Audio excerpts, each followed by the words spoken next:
This hour, President Obama is en route to Washington after a week-long trip through Asia. Ed Henry has been with him the entire time. They were traveling together in Australia, and he's a statement just in from the White House reacting to the news of this new ISIS beheading. Ed, what's the latest? Well, good morning, Tucker. Interesting, the urgency of the situation, because this beheading occurred literally just moments after the president, Air Force One, left Australia for the long flight back to Washington. The National Security Council has now put out a statement saying, in part, quote, the intelligence community is working as quickly as possible to determine its authenticity in terms of the videotape you're discussing. If confirmed, we're appalled by the brutal murder of an innocent American. This has obviously happened far too many times now in terms of American and British citizens. And it comes in the context of the president just a couple of hours ago had a news conference wrapping up this G20 summit and was pressed about his ISIS strategy, whether he's doing enough, whether he's going to have to recalibrate. He got a series of tough questions about that. I also pressed him about Jonathan Gruber, this health care issue, all these videos pouring out. Listen to how the president reacted. Did you mislead Americans about the taxes, about keeping your plan, in order to get the bill passed? No, I did not.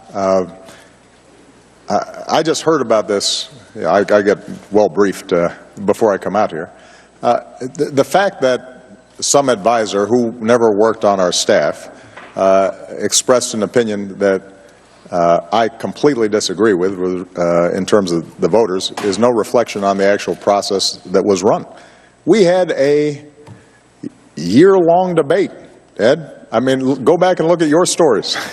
The one thing we can't say is that we did not have a lengthy debate about health care in the United States of America, or that it was not adequately covered. I think it's fair to say that there was not a provision in the health care law that was not extensively debated and was fully transparent.